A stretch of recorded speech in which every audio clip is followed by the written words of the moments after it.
All right, mate, how you doing? Welcome back to the Premier League predictions video. We do it every year. It's become a little bit of a, dare I say, festivity. Let's crack on. So, 20 teams in the Premier League, if you didn't know. We're going to predict them from 20 to 1. At the end of the season, we review this and we give me a point based on how far out I was in my predictions. You want as little points as possible. You can see on the screen now my most recent performances over the last, however long we've been doing this, probably about a decade now, I think, almost. And today, this year, I want to have my best ever score. And that is going to influence my predictions. I'm going to say that straight off the bat. Let's get into it. Starting off with the relegation positions. I'm being very boring here. I'm being tactically boring in many ways. I'm sort of Gareth Southgating this in many ways, you could say. I'm going to go to the three promoted teams. Is that me saying I think they're all going to get relegated? Or is it me just trying to hedge my bets? Yes, I am hedging big time, people. I'm going to go Leicester to finish bottom. I'm going to go Southampton to finish 19th. I'm going to go Ipswich to finish 18th. Now, it doesn't actually always happen. This happened last year. The three promoted teams went straight back down. But I don't believe that any one of these teams is going to severely impact the table higher up. I obviously could be wrong. I think I famously got this wrong with Sheffield United pretty badly a few years ago. But I'd be very surprised to see any of those three teams above sort of 14th. So I'm going to hedge my bets. I'm going to go quite low. Hopefully it doesn't get me too many points here. A word on the teams. Leicester, they've lost Dewsbury Hall, who's obviously a big player of theirs last year. They've lost their manager, perhaps more importantly, to Chelsea. And they've gone with Steve Cooper. But mainly I'm just looking at the squad. And it's not that different to the Premier League squad that got relegated. The quality isn't much better, I wouldn't think. And whilst I could be wrong, whilst I could bring in more people, obviously this video has been recorded before the transfer window closes, which can change everything. I don't think they're going to stay up. Southampton, similar. I think they've maybe bought a little bit better. Russell Martin, the manager, I'm often told I'm his doppelganger. Let me know what you think. I think when I had the less grey in the beard and it was more brown and it was a bigger beard, there was a bit of a look there for sure, a bit of similarity. But will he keep him in the division? I'm going to say no. Ipswich is a really interesting one because they have a manager in McKenna who is hotly tipped, who plays a certain kind of football. But if we go back a year and we look at what happened with Burnley and Vincent Kompany, similarly, very impressive in the Championship, came up, didn't really strengthen enough, regardless of the philosophy of the manager, didn't have the tools to keep them up. Now, Vincent's gone on to Bayern, obviously, but Burnley are very much back in the Championship. I think we're going to see something similar with Ipswich. I think we're going to see them really flirt with the idea of playing great football and trying great things, and we could see a move for McKenna as a result to a club with more tools. But I don't look at that squad and think it's going to stay in the league, personally. I could be wrong, but that's what I'm going with. This is where it gets interesting. I'm going to be honest. In this video, this prediction, I really struggled between the places of like 17 to 11, really struggled with it this year. And then a little bit higher up the league, I struggled as well. But let's talk you through what I've gone with. I've gone 17th and I've gone Fulham. The reason for that is no Palhinha. You know, he's obviously gone to Bayern as well. Big miss. Tosin Adarabioyo has also left. He's gone to Chelsea. They've got people like Emil Smith-Rowe. I think he could be really good for them. I think there's elements in there that could still be solid for Fulham. And I think this one could be wrong by maybe 5-6 places. But I think they were, at times, they flattered to deceive a little bit last season. I think Rodrigo Muniz, if he can continue where he left off, could be a really big saving grace to them this year. But I'm looking at the squad and I'm thinking not to go down, but not to have an amazing year. Next, I've gone with Everton. Now, let's think about Everton. Do I think Sean Dyche is going to bring them down? I don't. But let's look at the brass tacks. They've lost Onana. That's a big loss in the middle of the park. And I think there's a chance Branthwaite goes as well. There's a little bit of uncertainty there behind the scenes. The takeover that was supposed to be happening didn't happen. They've got a new stadium waiting for them. They do not want to be playing Championship football in that stadium. I don't think they're going to be. But obviously they have been flirting with a financial fair play for some time now. And it's going to force them to have to make certain sales. We've seen that with Onana already. If Branthwaite goes, they could be in serious hot water. They've brought Jake O'Brien in from Lyon. Obviously, that could be planning for an exit on Branthwaite. It could be to play alongside him. We don't know. I don't think they'll go down, but I don't think they're going to be much better than 16th. Brentford's an interesting one. I've got them in 15th. Now, as we stand, perhaps against what anyone thought was going to happen, they've still got Ivan Toney. If you keep Ivan Toney and he continues where he's sort of left off, not only in an England shirt, I thought he was quite good in the Euros, but what he's done for Brentford in the past, we know he can score goals in this league. That can be the difference for me between Brentford finishing higher up the league and maybe, if not, if he goes, in a relegation position. But they've got a good manager, they've got a good strategy. I think they'll stay in the league. Solid 15th is what I've gone for. Now, Wolves, is 14th. And this is one of the first ones I really struggled with, because if you look at their transfer business alone, it worries me, right? Neto gone to Chelsea. Huge player for them. We saw them drop off. When they had him and Hang Wei Chan both out injured at the same time, they really struggled last year. But they have got some good other players. They've also sold Kilman to West Ham. They've raised a lot of money in those two transfers, and it was a necessary evil. They had financial fair play concerns as well. They were probably the next that was going to be due a points deduction, and we've seen the Premier League starting to enforce them now. So they had to be done, and I think, in terms of sensible and sustainable ownership from the owners, it's got to be done. As much as you don't want these star players to leave, I'm talking about Neto mainly here, because I don't think anyone would argue with the transfer price they received for Kilman, regardless of what you think of him as a player. It's a lot of money for a centre-back with no England caps. But who's come in? That's the concern. Have they got enough? The reason I haven't got them in a relegation fight is purely because I like their manager. And I think I've maybe underrated him in the past, and I'm going to rate him this time. I'm going to say as long as he's there, they've got a chance. Now, managers can change very quickly in this game, but I've gone with a sort of mediocre mid-table finish for Wolves. I don't think it's going to be higher than this. It could be lower. 13th, very similar to the Wolves situation, actually, I've got Bournemouth, because they've lost Solanke. Lloyd Kelly's headed to Newcastle to join his old manager in Eddie Howe. The people they've brought in don't inspire me. I don't think they're going to be electric, but I didn't think they would be last year. And Iraola has been impressive. It's funny because the two managers I'm talking about, Iraola replaced Gary O'Neill at Bournemouth, and at the time I thought that was really out of order on O'Neill. He's gone into Wolves, done well, but Iraola has come in and done well. And whilst the Solanke departure could really hurt them, this is a bit like the Wolves one. I don't think they'll be higher than 13th, but the manager alone could be good enough to get them there. So I'm going to go 13th for this one, but I'm looking down the table rather than up, and where this could be wrong. Another maybe rogue shout. You're thinking, where is this team yet? Spencer hasn't said them yet. I'm saying them now. Nottingham Forest to finish 12th. This is actually a bit of a reverse of the last two teams. I'm not a massive Nuno Espirito Santo fan. I don't think he's an unbelievable manager. I think he did okay with Wolves back in the day, but I've not been that impressed with him since. Having said that, I like the Forest squad. I know there's been a lot of transfers over the last few years there, a lot of upheaval, but they've got some good options. I mean, Chris Wood and Awoniyi were scoring goals as well before he got injured. He had an unbelievable record of consecutive goals. So I'm looking at it now and I'm thinking, Spenny, this could be an 8-pointer. They're not going to finish bottom, to be fair, but they could be in a relegation fight, and I've got them 12th, and I'm maybe even regretting it as I'm saying this. But I'm going to go with the logic I had in my brain when I wrote these predictions out, and I'm going to go Forest 12th, and it's probably my most rogue shout of this prediction, I would say. Let me know what you think about this one. Into 11th then, I'm going Crystal Palace. A lot of managerial chat in this one. We're going to do another video talking about transfer window down the line, but managers are obviously a massive part of football, and Glasner got them cooking towards the end of the last year. Having said that, Elise has gone to Bayern. They've brought in some potential replacements. Ismail Assar has come in, obviously ex-Watford player.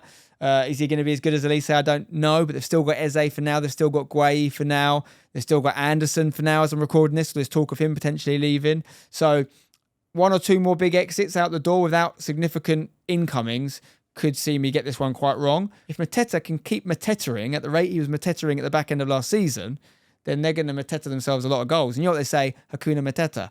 Right, let's move into the top 10 now. The top half. In 10th position, I've gone Brighton. Solid, reliable Brighton. Gone are the days where I put Brighton anywhere near the relegation zone. I learned my lesson a long time ago there. Slight concern with the Pascal Gross exit. Bit of a cult hero there. Great FPL player. But they're just so good at replacing players. They always have a plan. They always have some young South American coming out the cupboard, just waiting on ice, ready to go. Don't keep ice in the cupboard, by the way. It will melt. So I think that they'll be all right. I think, 10th, weirdly, by Brighton, I actually would love to know if you're a Brighton fan, what do you think of 10th? Are you now looking up the table and thinking, hang on, we've been in Europe, we want to be better than 10th? Or are you thinking, you remember in the days of, much lower league football, and you're thinking 10th, regularly in the Premier League? That's unbelievable. That's amazing. I'd love to know where you stand, but I think this is about where Brighton will be. Now then, 9th, big one here, because people might have thought I was going to go higher with this particular team. People might have thought I'm going to get really excited about this particular team because I support them. But no, I'm going 9th for West Ham. Let me talk you through our reasons. Remember, this is not the transfer window rating video. If it was, I would have West Ham right up there. I think we've done fantastic business. Tim Stuyton, take a bow, you Ubermensch, okay? Because you've done some great work. It's really interesting how much trust he's been given this summer compared to last year. Okay, maybe he came in a bit late for that, but obviously David Moyes' departure has played a huge part in him being allowed the keys. Lopetegui coming in, he's obviously been told, look, this is the situation here. Tim does the transfers, you do the coaching. Timmy transfers, Lopetegui managerial stuff. And that's the setup. And so far, it seems to be working because Tim's being given the keys, he's at the wheel, and he's doing great business. You know, we know that we've got Fulkrug up front. I've been saying I'd love to see Fulkrug at West Ham ever since I discovered him, you know, in the streets of Rio de Janeiro. And I never thought it was actually something that could happen. It's happened. I think he could be perfect for us if we get him the right service. Somerville coming in. Fantastic. Wan-Bissaka should be coming in any day now. As I'm recording this, it should be confirmed imminently, hopefully.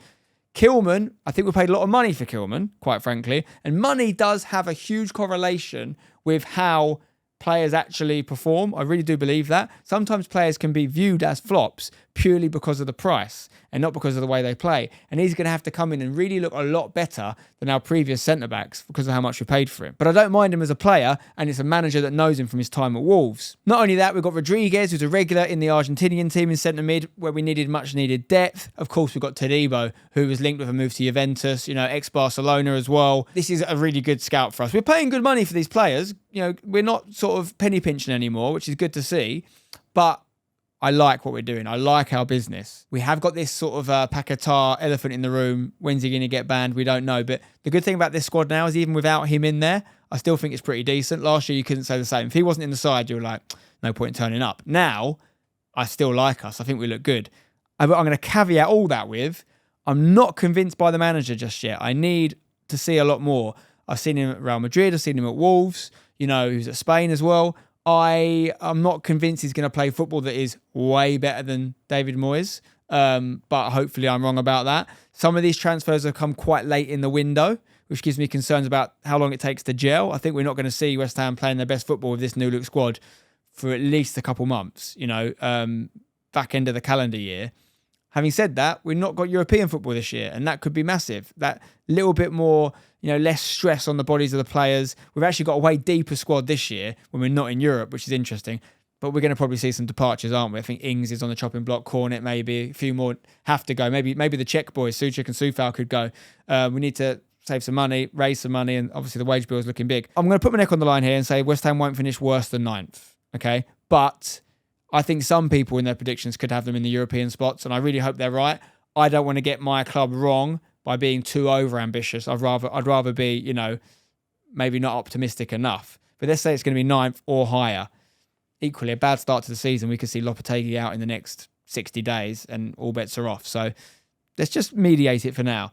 Now it gets really tough. 8th, I've gone Man United. Now, my original draft for this, I had them 4th. I've gone from 4th to 8th. Why? Well, I like their business. I think they're showing some good ambition. I like Xerxes. I like Euro. But he's injured already, and he's going to be out for the first half of the season. Højlund's also going to start the season injured. You know, they're sort of trying to sign De Ligt. They're trying to potentially sign Branthwaite. These are good additions if they get them.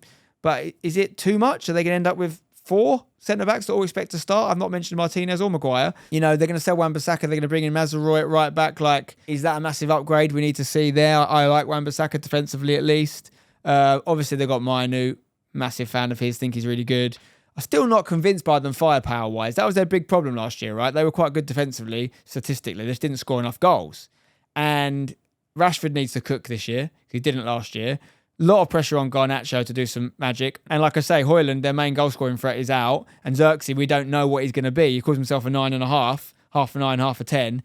But he needs to score some goals for them. They've obviously got Bruno. We know what Bruno can do. But again, could be wrong with this one. But they are in Europe because they won the FA Cup.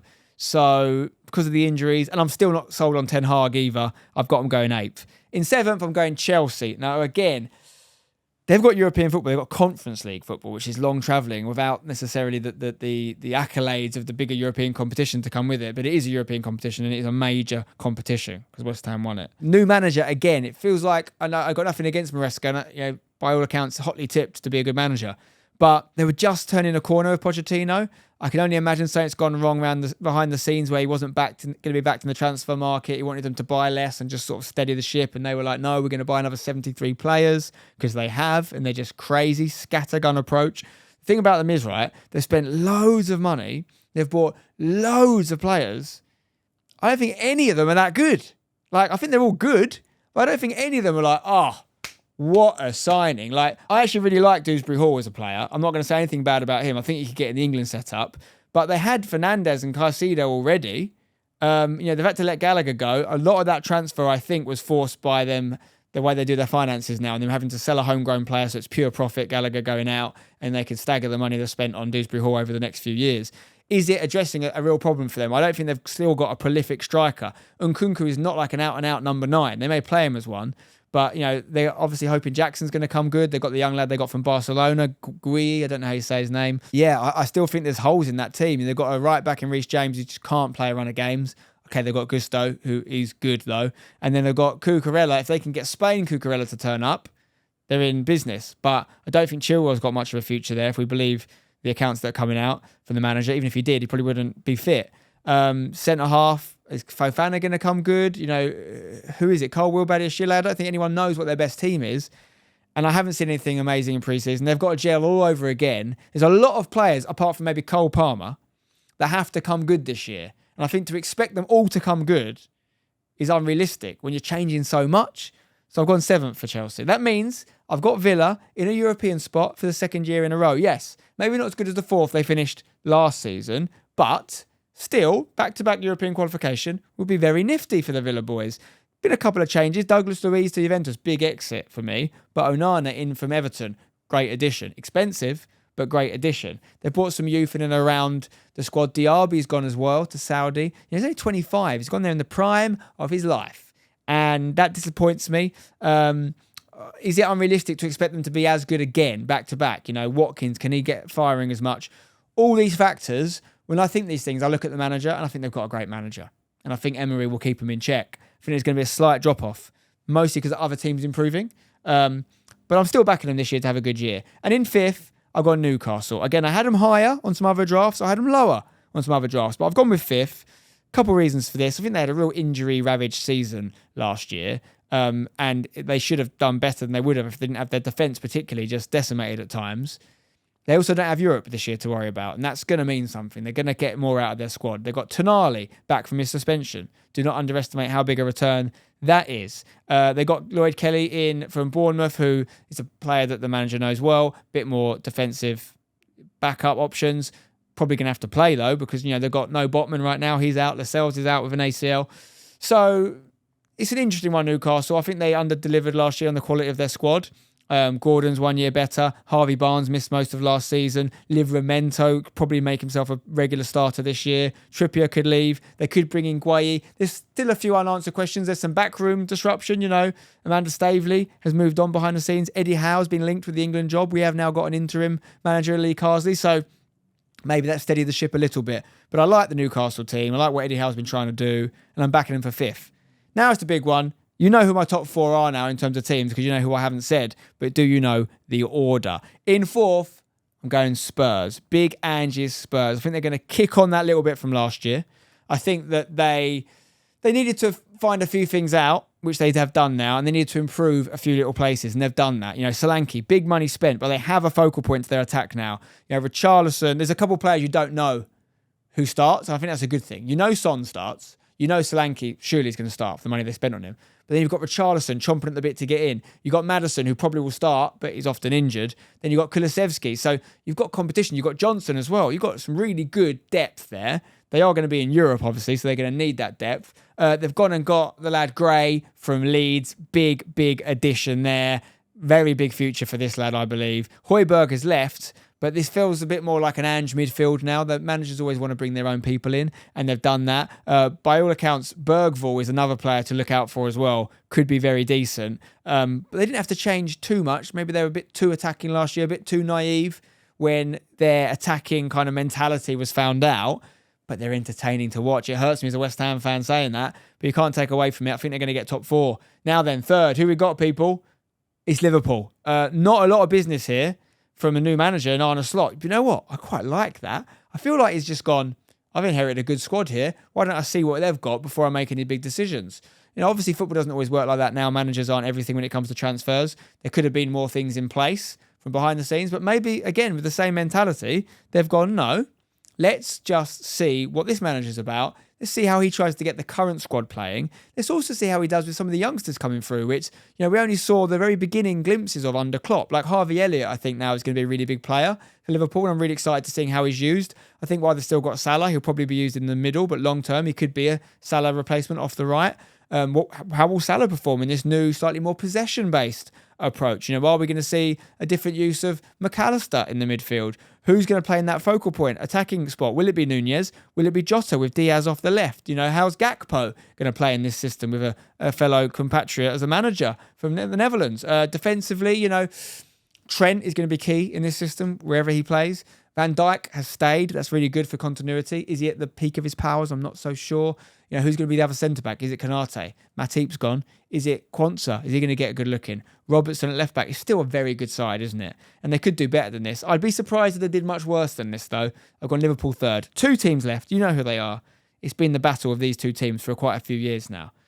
City have won 4 Premier Leagues in a row for the first time ever. It's never happened before. This year they could make it 5.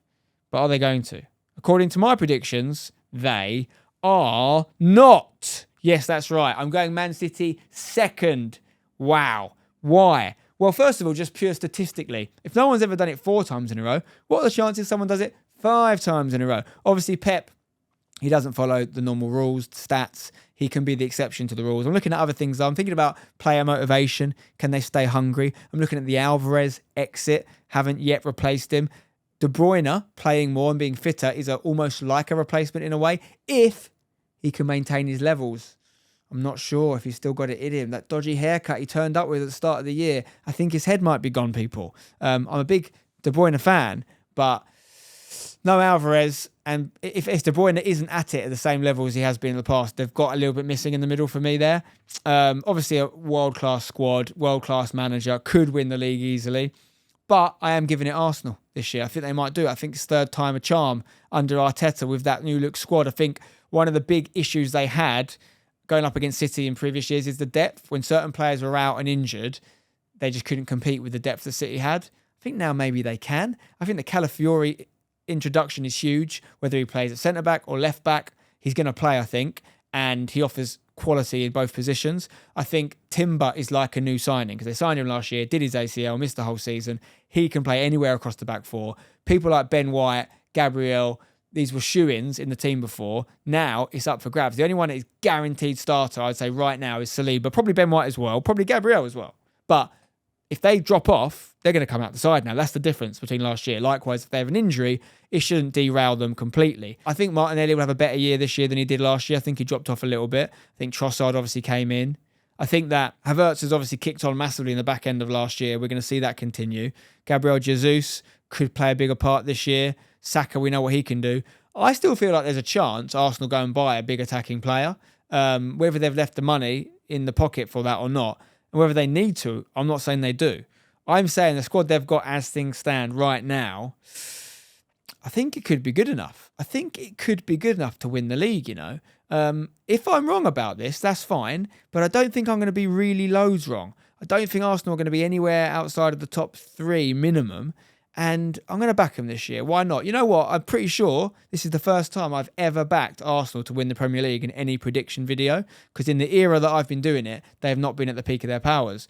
But this could be the year. Let me know what you think in the comments below. How drastically different are your predictions than mine? And how many points do you think I'll pick up this year? Could it be a record breaker, or is it going to be an absolute stinker? Drop a like on the video if you've enjoyed it. Subscribe for more. Until next time, don't go changing.